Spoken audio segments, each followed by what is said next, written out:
Welcome back to Ozarks Fox AM. You know, Kaylee's been talking CPR all week. This is really something good for I us know. to I asked her this morning, I was like, is it CPR week? You know, because sometimes you have a whole week dedicated to something. Absolutely. And I didn't know. And she basically said, no, but they're doing a lot because of this mobile hands, you know, the hands-free CPR, or the hands-on CPR. Yeah. And I think it's less intimidating to people because when I think I have to perform CPR, I mean, like the whole with the mouth thing, I don't know how to do that, but the American Heart Association is talking about how you can do it just with the pumping of the hands. And I've done both. I was trained when I worked at the YMCA. I was CPR certified. Very good. And I can do it if I need to, and I hope I never have to be in that situation. Right. But I do trust myself to do it. Yeah. And it was a long time ago, so I don't know if I'm still certified, but I went through the training. Certified. You still know how to do it.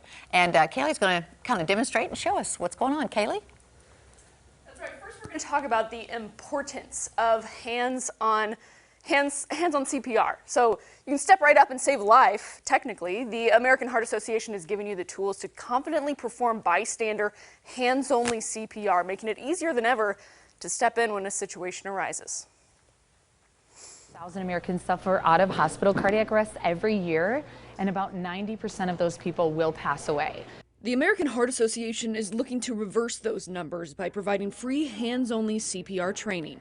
So when you're using just your hands, you can double, even triple those people's chances of survival.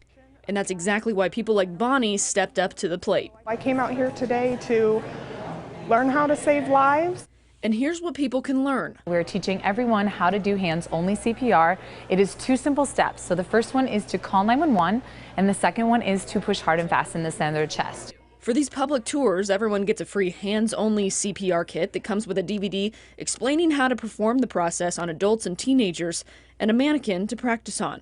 Inside of your kit is exactly what looks like this. So it's an inflatable mannequin. You can inflate it on the back, and it has a built-in clicker. It teaches you how hard and fast you'll have to push into the center of the chest. So the way that we teach it is the heel of the hand goes into the center of the chest. On the mannequin, it's designed to actually show you exactly where your placement is going to be. So this is replicated as the sternum, and you look right across the nipple line. So it's always 2 fingers right above the sternum. The other hand goes directly on top, and you push until you hear the clicking sound. And you push at the rate of 100 to 120 beats per minute. So it sounds like 1, 2, 3, 4, saving lives, saving lives. And while this may be a refresher course, I took CPR training in 8th grade, so it's been a while, and I hadn't done it since then, and I just wanted to have that refresher to make sure that if something did happen, I would know what to do. the confidence to perform hands-only CPR is refreshing. I hope I never have to, but if I do, I'll know what to do.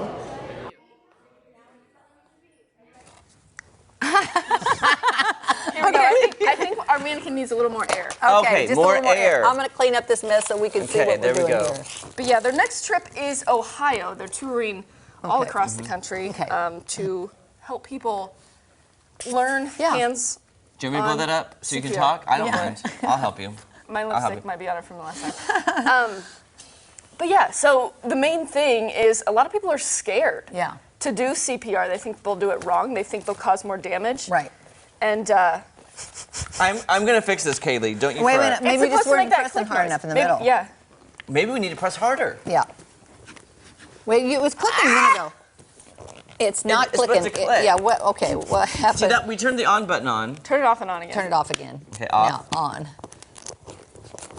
No, but I don't think you had the clicking necessarily to show how to do it. Okay, so like the video showed, just 2 fingers above the sternum, because if you get too far in the sternum, you might break the sternum, and I think that's a concern for people. Yes. And I have a weird bone that sticks out under my sternum, and if you did that, you would crack it. Do you want to feel it, Kelly? Feel it. Yeah. So now, oh my goodness, that's scary. There are people. Isn't that weird? There are people who break ribs whenever they. I've always had it stick out. There's like, Kaylee, it's like. so this is 2 inches above the sternum?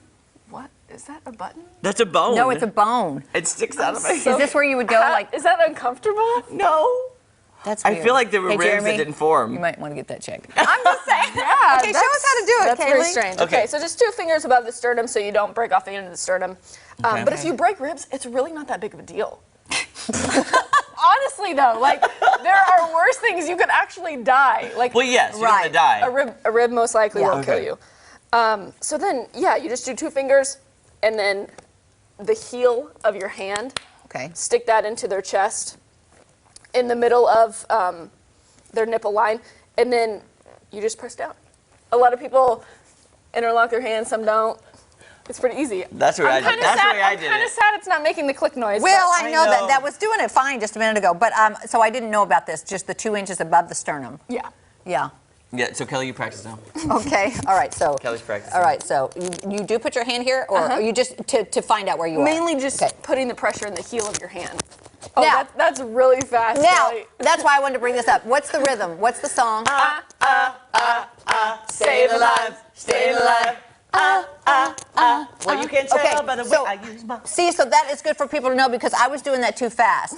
So that song is a good rhythm Right. to indicate how fast to go. They say 100 to 120 beats per second. Staying alive, staying alive. Now, I see it has a, if you wanted to learn to do mouth to mouth, Yeah. I see the little hose right here, Yeah. and you could practice by holding the nose, tilting the head back slightly, and then breathing in, which I will not do right now. Are you even certified to tell people that? Yes, I did. I took Oh, he's training. saying Yes, that. Yeah. I Okay, did. okay, I did. I know it was a long time ago when I was working at the YMCA, because you have to. Yeah. And Well, Jeremy, that's very yeah. impressive. Go ahead and finish that up. have you breathed on this? No. Okay. I'll do it. Why would that matter? Okay. Okay. Save the life. Yeah, he already blew it up after Yeah, me. I know. I felt Oh, and then you go back to the Okay. Staying I alive. felt like your hand was kind of on their esophagus. A little too Don't look at me. much. I'm not a good example. I take it back. Okay. Thank you, That Kaylee. was This is wonderful, good though. information. Good job, guys. Yeah.